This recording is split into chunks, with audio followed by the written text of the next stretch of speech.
I did a video yesterday called Is Dismissive Avoidance Just a Nice Way of Saying Emotionally Abusive? And a lot of you have resonated with that, and a lot of you maybe needed to hear it. And as many people have commented on the videos, there is a fine line between dismissive avoidance and narcissists.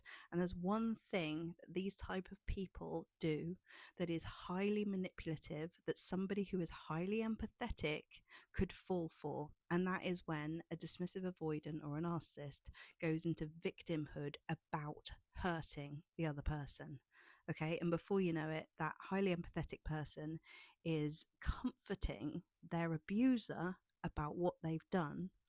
And that keeps them hooked. It keeps both people in this false sense of safety. And it is not a romantic relationship at that point. It is a parental relationship. It's a mother and child relationship. It's a father and child relationship, whatever the dynamic might be. Okay. And you need to be able to spot it because it is so confusing. I have done this and I have seen this happen so many times with my clients, with my friends, and now I can spot it in an instant. So much so that I don't think they even spotted it recently on couples therapy, the program that's being shown in the UK at the moment. There was an episode where this clearly abusive person started crying about what he'd done to this girl, what he'd said, the way that he treated her, and he was crying and sobbing and saying, "I'm so sorry, I never should have hurt you like that." And she was hugging him and she was saying, "It's okay." But then the telling moment was when she went, "Well, it's not okay, but it's okay." She got confused because she should not have been comforting him for hurting her, because it's not okay to be abused. And I've been in that situation too. I remember thinking the same thing, like, why am I comforting this person when he cheated on me? Why am I saying it's okay? It's not okay. But it's the way that these manipulative people get out of accountability. It's the way that they get to dodge their shame, right? And let them cry. Let them cry about it. You know, a real apology is not saying sorry and crying about it. It's actual change. And you do not have to let down your guard or say that it's okay until you've actually seen dramatic change, okay? Because it's not okay to be around somebody who's consistently stonewalling you, belittling you, telling you that your anxiety is problematic, telling you that you are problematic, telling you that you're too much, nitpicking, all the other things that they do to dismiss being called out on something. Okay. And I get a lot of really nice comments saying that I'm really compassionate about both sides and that I'm not judging either side. But I hope you can hear that there has to be a line where we go, we're grown ups. We are grown ups. You are two adults in a relationship. You do not have to become their parent, right? And I have all the time in the world to listen to people who want to reflect on their behavior. I have all the time in the world to listen to people who are going to therapy, who are doing the work, who really want to action change, right? I have all the time in the world and I've seen this with avoidance. I have so many avoidant clients who've come to me and said, "I've done this all my life. I've got to change." I'm there for it. I am so there for it. You know, I've had people tell me terrible things that they have done and say, "I don't want to be that person anymore." Right? That's change on the horizon coming, right? It really happens when people live differently. Yeah. So I have all the compassion in the world for that, but I don't have time for people pulling you back in, reeling you back in just to avoid accountability, just to avoid the very thing that they need in order to transform.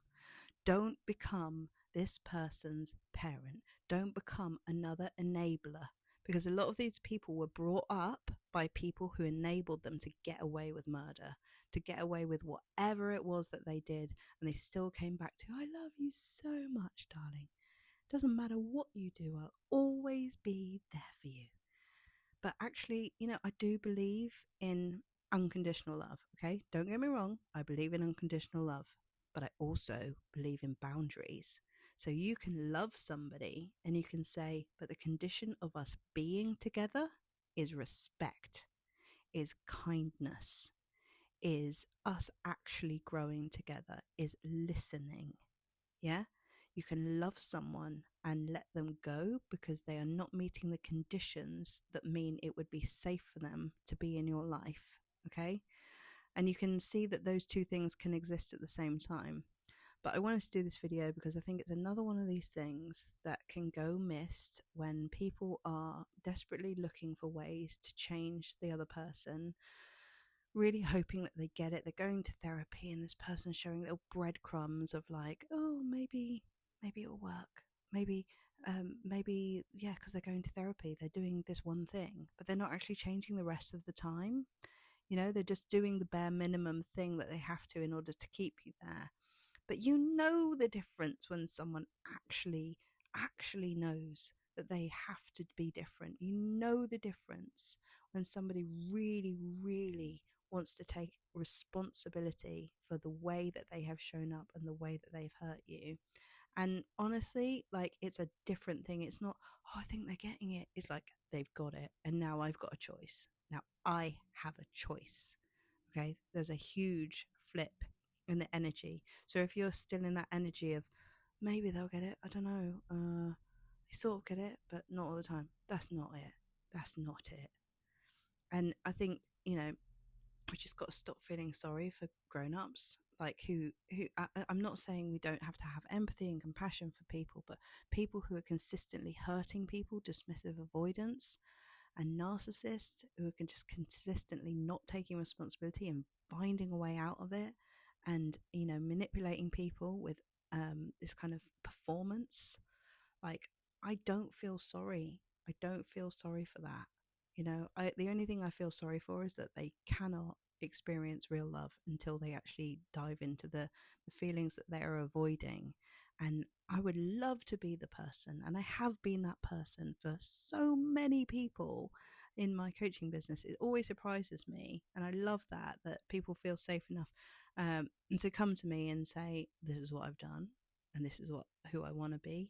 But a lot of the time, dismissive avoidants don't want to do that. They will dismiss it. They will point the blame. They will point the finger. They will just, you know, I don't know, just let's go and have fun. Why can't we just have a really nice time and have all this chemistry and just not talk about all that stuff? I don't want to talk about feelings. You know, that is not going to work. Okay. So I thought I'd do this video. I hope you can hear the boundary that I have for myself with this type of person. And I just want you to be able to see the things that I could not see when I was in the middle of complete confusion and manipulation and control, essentially, that kept me stuck and disconnected from myself for so long and ruined many important years in my life that I can't get back. And we have only got one life, you know.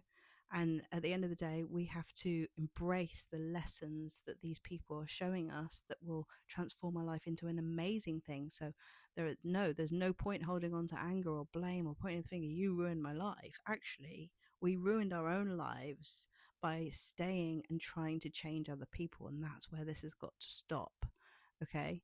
So I thought I'd do this video and let me know what you think.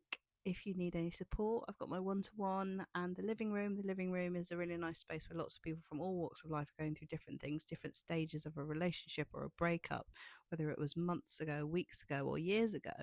You know, there's all people going through different things. So if you want any more information about those things, you can find out in the link below. It's so hot today in England that I'm going to try and do one more video and then I'm going to go and sit in my son's paddling pool. Okay, thanks for watching, everybody, and I'll see you in the next video. Bye.